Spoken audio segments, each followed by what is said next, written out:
अस्सलाम वालेकुम रहमतुल्लाह। दोस्तों, वेलकम टू माय चैनल। अच्छा जी, आज की इस वीडियो में हम पहले तो डिस्कस करेंगे एक बहुत ही इंपॉर्टेंट मैसेज, और वो ये है कि जितने भी लोग उनके पास बताका है या नहीं है, पासपोर्ट है या नहीं है, वो लोग यहाँ पे इल्लीगल हैं या लीगल हैं, प्लीज़ वैक्सीनेशन अपनी लाजमी लगवाएं। अगर आप लोगों के पास पासपोर्ट नहीं है, पताका नहीं है, तो अपने मुल्क से जहाँ पे भी आपका पहला पुराना कोई कॉपी पड़ी हो या कुछ भी पड़ा हो, वो मंगवा लें व्हाट्सएप के। और जहाँ के बहुत सारी जगह ऐसी हैं जहाँ पे फ्री वैक्सीनेशन लग रही है, वैक्सीनेशन अपनी लगवा लें। ये बात मैं क्यों इतना एम्फेसाइज़ कर रहा हूँ, क्यों इतना इसको मैं इंसिस्ट कर रहा हूँ, इसलिए कि बहुत सारे लोगों ने वैक्सीनेशन करवा ली है, लेकिन बहुत सारे ऐसे लोग हैं जिन्होंने अभी वैक्सीनेशन नहीं करवाई। बहुत सारे तो इस वजह से नहीं करवा रहे जो बहुत सारी फजूलियात मार्केट में फैलाई हुई हैं कि इससे ये नहीं होगा, इससे ये मर जाएंगे, इससे ये होगा। ऐसा कुछ भी नहीं है। नंबर 2, बहुत सारे लोग ऐसे हैं कि जिनके पास प्रॉपर डॉक्यूमेंटेशन नहीं है, वो भी डरे हुए हैं। तो डरे ना, वैक्सीनेशन अपनी करवा ले। क्यों? क्योंकि अगर आप वैक्सीनेशन नहीं करवाएंगे तो जो लगे हुए, जिनको लगी हुई है वैक्सीनेशन, उनको भी दोबारा से आपके थ्रू लग सकता है कोरोना, और नई लहरें आने के भी चांसेस बन सकते हैं। क्योंकि अगर एक बहुत बड़ी तादाद वैक्सीनेशन नहीं करवाती, दोबारा से कोई वेव अटती है, कोई लहर आती है दोबारा से कोरोना की, तो सबसे ज़्यादा पहले नंबर पे तो वो लोग इफेक्ट होंगे जिन्होंने वैक्सीनेशन अपनी नहीं करवाई हुई। नंबर 2, वो लोग उनको भी लपेट में ले लेंगे जिनकी वैक्सीनेशन हुई है। तो प्लीज़ खुदारा अपनी वैक्सीनेशन लाजमी करवाएं। आपके पास नहीं है, बताका नहीं है, कार्ड नहीं है, पासपोर्ट नहीं है, आप ओल्ड पे करवाएं। बहुत सारे ऐसे लोग हैं जिनके पास नहीं था कुछ भी, उन लोगों ने अपनी वैक्सीनेशन करवाई है। तो आप डरें ना, परेशान ना हो कि हमें पकड़ लिया जाएगा या हमारे साथ ऐसा मसला होगा। ना, ऐसा कुछ भी नहीं होगा। आप प्लीज़ जाएँ, अपनी वैक्सीनेशन करवाएं, आपको कोई कुछ भी नहीं कहेगा। क्योंकि वहाँ पर सिर्फ मिनिस्ट्री ऑफ हेल्थ के लोग होते हैं जो कि आपको वैक्सीनेटेड करते हैं। वहाँ पे दूसरे जो इदारे हैं, दूसरे जो कानून नाफिज करने वाले इदारे हैं, उनका उनसे कोई मामला नहीं होता। तो आप प्लीज़ टेंशन ना लें। ये मैं बात इसलिए कह रहा हूँ कि इसमें आपका भी भला है और जितने भी लोग ओमान में रहते हैं उन सबका भला है।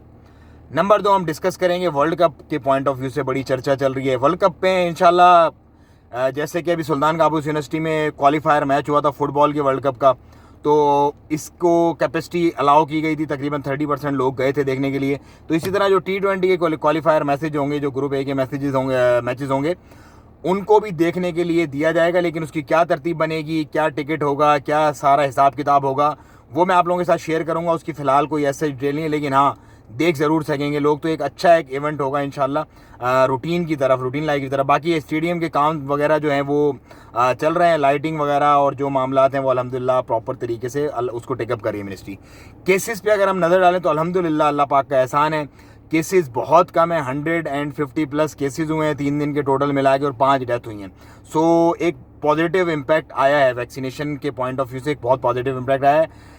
जो मुझे एस्ट्राजेनेका से रिलेटेड, क्योंकि बहुत सारे लोग पूछते हैं जो फाइजर ऑफ कोर्स नहीं अफोर्ड कर पा रहे, या जो भी उनके मामला है नहीं लगवाना चाह रहे, वो पूछते हैं। तो एस्ट्राजेनेका, मेरा ये ख्याल है कि जुमेरात जो है इस तक आ जाएगी नॉर्मल हॉस्पिटल्स में, क्योंकि बैचेस में MOH जो है वो मिनिस्ट्री ऑफ हेल्थ दे रही है हॉस्पिटल्स को। सो आप अपने जिस भी हॉस्पिटल से आपने लगवानी है, आप उस हॉस्पिटल से टच में रहें, और बाय थर्सडे और वेडनेसडे आपको इंशाल्लाह एस्ट्राजेनेका इंशाल्लाह अल्लाह पाक के हुक्म से मिल जाएगी। कुछ हॉस्पिटल्स को ऑफ कोर्स पहले भी मिल जाएगी, लेकिन वो डिपेंड करता है उसकी क्वांटिटी पे, कितनी क्वांटिटी मिलती है और क्या उसका हिसाब किताब है। सो इसी तरह के कुछ केसेस भी थे, मतलब जो आप कह लें कि खारजी कुछ गिरफ्तार हुए हैं चोरी वगैरह के इल्ज़ाम में। और परसों की भी एक न्यूज़ थी कि ACs वगैरह उतार लिए कम्प्लेक्स से बहुत सारे। सो चोरी चकारी चल रही है, और फ्रॉड भी कर रहे हैं, जैसे अपने आप को पुलिस वाला बता के बंदे को लूट लिया। तो इस तरह के मामला से थोड़ा दूर रहें। कोशिश ये करें कि जो भी आपकी मामलात ज़िंदगी चल रही है उसके अंदर कोई भी अगर इंटरफेरेंस होती है, कोई भी इस तरह के कोई मुश्किल मरहला आता है, तो आप उसको अच्छे से टेकअप करें, और ना कि आप बेवकूफ़ बने, और ना ही इस तरह की चीज़ों के अंदर इन्वॉल्व हो। ठीक है, मामलात ख़राब हैं, फाइनेंशियली लोग बड़े परेशान हैं, लेकिन इसका ये मतलब नहीं है कि अपने आप को आप चोरी चकारी में डालें, क्योंकि आप भी परेशान होते हैं और दूसरे भी परेशान होते हैं। बहुत सारे ऐसे लोग हैं जो सालों से जेलों में पड़े हुए, उनके माँ बाप वहाँ पे बहुत ज़्यादा परेशान है। मैं आपको बता नहीं सकता, क्योंकि मेरे से गुजरती हैं इस तरह की सारी बातें, तमाम बातें तकरीबन जो भी मैं कर रहा होता हूँ, इसके पीछे एक वर्किंग और एक बैकग्राउंड होता है। सो खुद भी ना परेशान हो, अपने माँ बाप को भी परेशानी से बचाएं। मुझे दें इजाज़त, वीडियो को शेयर करें, चैनल को सब्सक्राइब करें, दुआओं में याद रखें। अस्सलाम वालेकुम रहमतुल्लाहि व तआला व बरकातहू।